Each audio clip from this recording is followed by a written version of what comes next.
Businessman Opinion. Mitra bisnis, dalam Undang-Undang Pemilu disebutkan, mantan narapidana koruptor masih bisa mencalonkan diri menjadi anggota DPR atau DPRD asalkan secara terbuka dan jujur, mengemukakan kepada publik bahwa dirinya adalah mantan terpidana kasus korupsi. Apa komentar Anda mengenai undang-undang ini? Setujukah Anda mantan napi koruptor bisa jadi anggota DPR atau DPRD? 633-9160, Businessman Opinion, 633-9160. Ya, mau saya pikir sih begini ya, ini sebetulnya sih tidak relevan kalau rakyat setuju atau tidak setuju, sebenarnya nggak relevan juga karena yang membuat undang-undang juga anggota DPR, jadi sebagai lawmaker mereka juga artinya mereka ada kuasa mau membuat undang-undang yang menguntungkan mereka juga rakyat tidak bisa apa-apa juga. Jadi salah satu campur tangan rakyat cuma kita memilih partai mana yang kira-kira less likely akan mensupport tindakan korupsi, dan itu juga sulit karena biasanya setiap 5 tahun kita milih partai, kemudian setelah itu ya setelah dapat suaranya ya sudah partai juga lebih aman gitu. Dan mengenai korupsi saya rasa kita tunggulah beberapa generasi lagi, beberapa dekade lagi, karena korupsi ini sangat berhubungan erat dengan hukum. Kalau kita lihat secara general, negara-negara yang tingkat korupsi yang rendah biasanya hukumnya itu diterapkannya dengan baik. Kemudian juga biasanya dengan tingkat pendidikan yang cukup baik. Negara kita mungkin masih jauh karena pendidikan kita masih jauh, tingkat pendidikan di masyarakat kita juga masih jauh. Hukum di negara kita pun juga masih sulit. Saya rasa mungkin begitu. Seingat saya di undang-undang itu ada aturan nih kan, Undang-Undang Dasar 45 itu kalau orang pernah terpidana itu harusnya tidak bisa mendapatkan posisi strategis di pemerintahan ya. Ditambah lagi mungkin yang mencalonkan diri juga memang udah habis kemaluannya dia. Dari sisi pemerintah aturan dan pertegasan juga harus ditetapkan. Kalau dia pernah korupsi, masuk lagi, korupsi lagi. Terus yang ada pengurangan masa tahanan, bukan disita untuk negara. Harusnya dimiskinkan dan dihukum mati. Jadi pada kapok, nggak ada lagi korupsi-korupsi itu. Terima kasih. Oh, saya punya pribadi ya, harga diri saya tidak setuju. Nggak mungkin bisa balik lagi orang. Ya cuma hukum Indonesia mau diapain? Memang begitu deh dulu. Nggak hukumnya lah. Ya gitu susah, ceritanya panjang. Terima kasih. Ya, ada beberapa hal ya. Ini mengindikasikan begitu kuatnya alumni koruptor di Indonesia ini ya. Mereka mampu menjebolkan aturan undang-undang seperti itu ya. Ini juga mengindikasikan bahwa betapa negara kita ini sudah begitu mengarah ke kerusakan tadi. Karena bagaimanapun koruptor itu kan kita ketahui extraordinary crime. Karena extraordinary crime tapi setelah tidak korupsi kemudian dikasih revisi remisi lalu kemudian bebas lalu dia bisa lagi kaitan politik. Ini negara kita ini mau dibawa kemana ya? Dan ini menjadi perhatian bagi semua mungkin. Terlalu banyak juga orang-orang baik yang hanya berdiam diri, tidak melakukan apa-apa. Nah kalau begini terus, negara kita ini ya diambang kehancuran. Seperti Pak Mahmud pernah mengatakan sama MD pada kuliah umum waktu itu di Yogyakarta, beliau juga sudah begitu masifnya korupsi ini dan koruptor-koruptor ini menguasai negara itu. Tapi apa yang bisa kita lakukan? Kalau toh seorang Menko juga berpendapat seperti itu ya, atau curhat seperti itu. Jadi saya pikir ini semua rakyat Indonesia, kita sudah tidak bisa berdiam diri lagi ya. Berdiam diri melihat koruptor-koruptor, para pejabat-pejabat korup ini merajalela untuk menghancurkan negara ini. Oke, jadi gini, selain itu calon anggota DPRD yang harus mengakui bahwa dia mantan koruptor atau narapidana atau lain-lain, itu misalnya partai yang mengusulkannya juga harus terbuka itu. Maksudnya dibuka partai yang mengusulkan yang setuju dengan ide ini itu siapa-siapa personilnya yang ngomong, yang ngebacot, itu mesti dibuka juga. Jadi jangan cuma anggota DPRD. Jadi ini udah ketahuan lah, ya kan? Ujung-ujungnya gimana gitu loh. Negara ini akan kemana udah ketahuan lah. Ya kalau yang begini-beginian aja masih dibahas gitu loh. Masyarakat Indonesia akan gampang dibuai dengan segelintir sama kasih dana atau buayan apa janji-janji palsu itu. Mereka ini akan tetap dipilih. Mereka nyumbangnya akan tetap dipilih. Koruptor itu akan dipuja-puja, ya. Gitu loh, makasih. Kalau menurut saya, kalau yang orang bikin undang-undang tersebut keblinger dan gila. Orang narapidana tuh harusnya, yang koruptor tuh harus ibarat nggak digantung aja sudah bagus. Ini mau jadi mau terpilih lagi untuk jadi di parlemen atau apa gitu loh. Mau ya semoga bangsa kita sadarlah dengan apa yang selama ini rakyat untuk memusnahkan koruptor di muka bumi Indonesia ini. Yang sebetulnya nggak usah lah dikasih kesempatan lagi para maling-maling gua rakyat ini. Seperti di Cina, mantan pejuang aja kalau korupsi itu dihukum mati, mantan pejuang ya. Kalau ini kayaknya anggota DPR RI ini, kita ini kayaknya pro kepada maling gua rakyat ini. Masih dikasih kesempatan aja lagi. Udah stop mati aja. Saya nggak setuju gitu intinya. Saya sangat tidak setuju. Bagaimana mungkin orang yang makan uang rakyat menjadi wakil rakyat? Nah, kalau dia dikasih kesempatan seperti itu, dengan hasil uang korupsinya dia akan bayar orang untuk memilih dia. Sangat-sangat tidak baik ya, ada peraturan sudah jelek di drop aja deh. Ada pamil gini, maling itu temennya ya maling. Nah gitu, terima kasih. Iya, kalau bagi saya gini ya. Jadi kalau kita itu kita kan mengenal namanya budaya ya, culture gitu. Nah itu kan ada nilai-nilai gitu. Nah kalau negara ini tidak punya nilai, yang salah satunya itu adalah budaya malu ya. Nah semuanya berantakan jadinya. Karena dengan kita memiliki budaya atau nilai budaya, itu yang menjaga integriti semua orang gitu. Ketika itu hilang, maka orang itu tidak punya lagi yang namanya integriti. Nah itu yang terjadi di anggota dewan kita yang salah satunya berkontribusi terhadap rancangan undang-undang tersebut. Saya kira sebagai wakil rakyat mereka harus punya yang namanya integriti, rasa malu, dan karena mereka adalah role model gitu. Itu aja menurut saya. Jadi saya makin yakin gerombolan penyamun bekas antek-antek Orba itu sebetulnya masih berkuasa di negara kita. Jadi coba bayangin, mereka ini berusaha membuat undang-undang supaya teman-temannya yang dulu pernah berjasa dan memang sangat jago dalam memanipulasi uang negara itu bisa duduk kembali, sehingga mereka bisa dapatkan wadah baru untuk cari uang untuk kelompok pribadi maupun golongan. Nah, coba bayangin aja, kita jangankan suruh deklarasi di depan publik bahwa saya bekas. Orang mereka itu semua di waktu menjabat itu diangkat dengan sumpah di bawah Alkitabnya masing-masing, agamanya masing-masing. Di bawah sumpah artinya sumpah kepada Tuhan. Tetapi tetap mereka tetap menjadi perampok. Coba bayangin seperti itu aja. Sekarang mau dibalikin lagi kepada kedudukannya masing-masing. Gila banget ini, negara ini udah digila banget. Terima kasih. Ini mantan koruptor, mantan napi, boleh jadi anggota DPR atau DPRD lagi. Indahnya Indonesiaku. Makasih. Menduduk memimpin negara Indonesia itu harus bersih, tidak bekas narapidana, memberi contoh yang benar kepada seluruh rakyat dan bangsa Indonesia.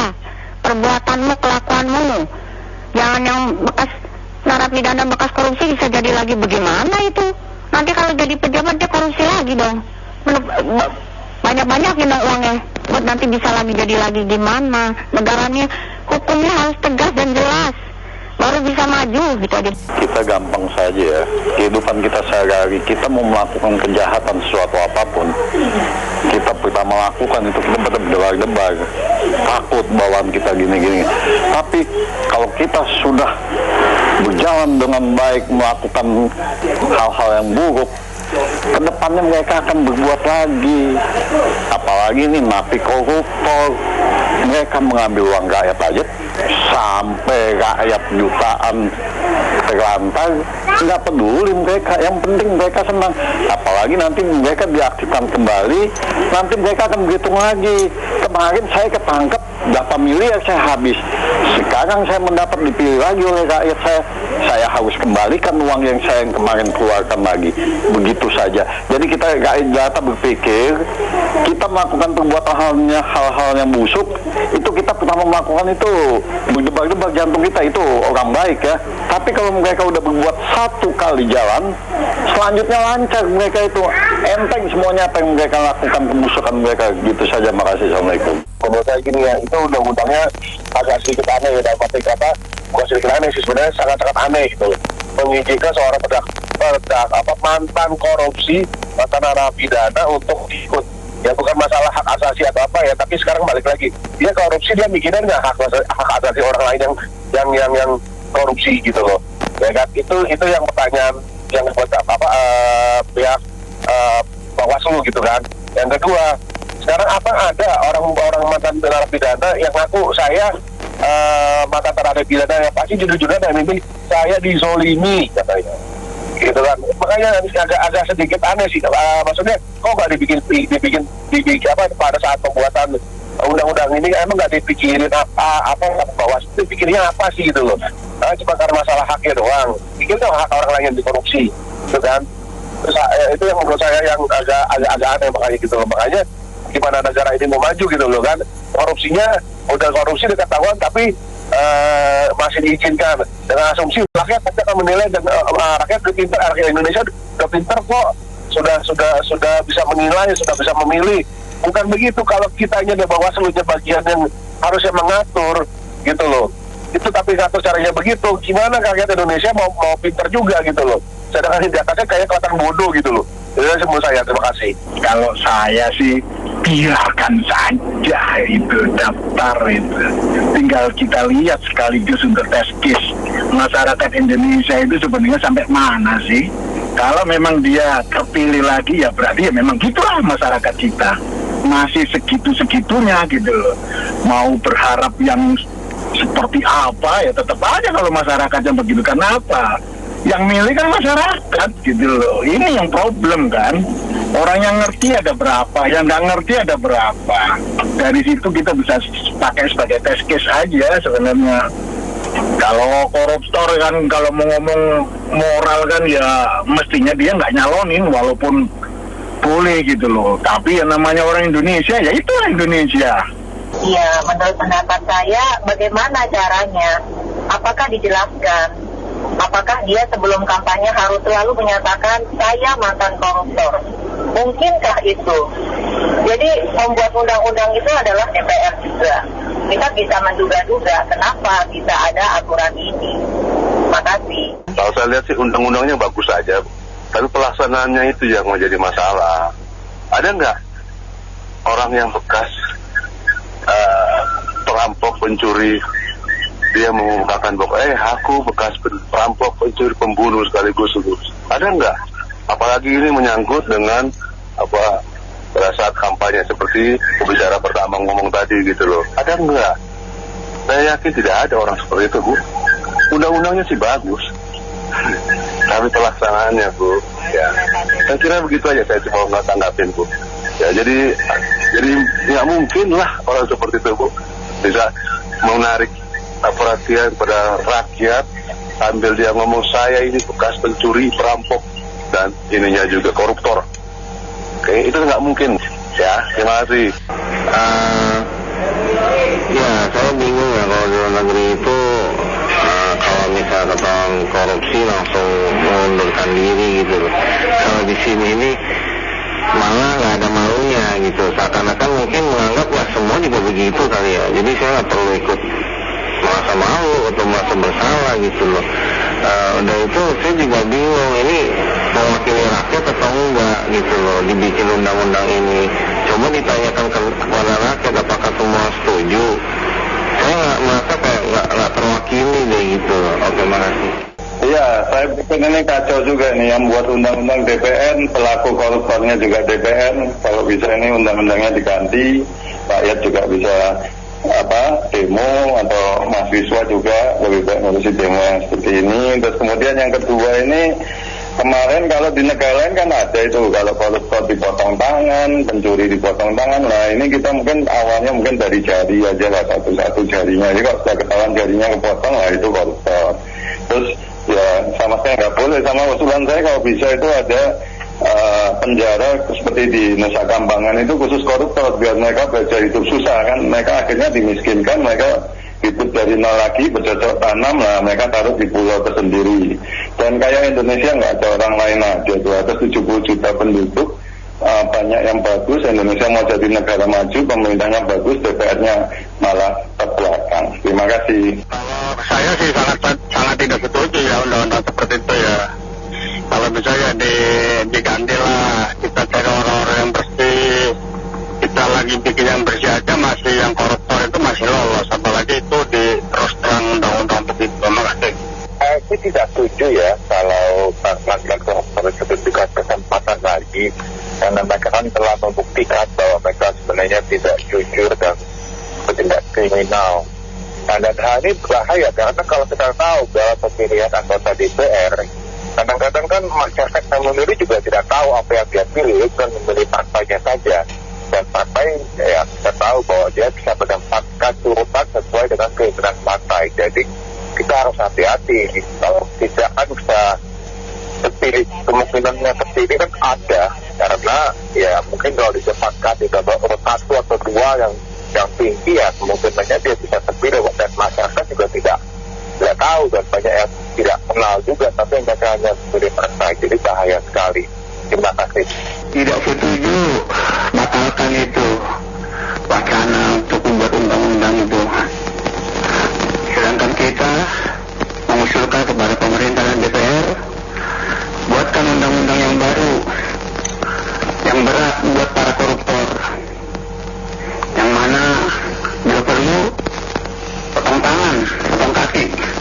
Itu sesuai dengan kitab Injil itu, supaya kita jerak, supaya dia malu, keluarganya malu, dan orang lain malu, jadi takut berbuat korupsi. Jadi kita tolak itu, bahkan buat undang-undang yang baru seperti yang saya katakan barusan. Kalau saya lihat itu nggak bisa cuma ngomong begitu ya, nggak setiap orang akan mendengarkan atau memperhatikan satu persatu calon anggota DPR-nya. Kalau bisa langsung aja di tempat coblosannya itu gambarnya dia ditulis mantan napi, nggak usah tulis koruptor atau enggak apa-apa lah. Yang penting kalau mantan napi mau mencalonkan jadi anggota DPR, tertulislah di situ di coblosannya. Jadi kita sendiri bisa melihat, oh ini mantan napi ya, baru kita bisa objektif pikiran kita. Itu pertama. Kedua, kita dengan adanya undang-undang seperti ini, kita mengetahui kualitas anggota DPR itu sebenarnya apa. Berarti itu kan isinya juga kurang lebih banyak juga lah yang membela koruptor seperti itu ya. Jadi kalau bisa sih lebih baik nggak usah ada DPR ya, cukup aja dari partai-partai itu. Gimana ya membentuknya itu, DPR harus dirombak total lah isinya. Kita lihat kemarin aja Mahfud MD dikeroyok sama anggota-anggota DPR itu, padahal mereka nggak kelihatan kerja juga kok. Ya, saya sih tidak setuju ya kalau mantan daripada yang bekas koruptor gitu. Lebih banyak yang bekas korban politik itu membahas boleh mencalonkan jadi presiden seperti Mandela gitu. Kalau yang mereka gitu jangan, saya tidak setuju. Kalau menurut saya sih boleh-boleh aja. Kenapa? Karena kan walaupun dia itu mantan koruptor ya, sudah terpidana, kan sudah menjalani hukuman. Artinya ya dia sudah membayar untuk kesalahan itu, sudah membayar. Dan kalau dia ikut dalam pemilu dan dia harus mengumumkan saya mantan koruptor, itu udah berat, buat dia sudah berat. Ya siapa yang mau pilih? Kalau memang orang tetap pilih ya itu bagaimana tergantung ini juga ya, bagaimana dia bisa terpilih. Jadi saya pikir kan hukumannya sudah, kalau sudah mengundang ya silakan aja. Saya tinggal kembali lagi kepada rakyatnya ya, kalau memilih bahwa kalau enggak ya juga terserah begitu. Intinya dia sudah menjalani hukumannya, jangan kita halangi lagi. Terima kasih. Baik mitra bisnis, kami cukupkan Businessman Opinion untuk kali ini. Terima kasih untuk Anda yang sudah berpartisipasi. Saya Anto Wijaya.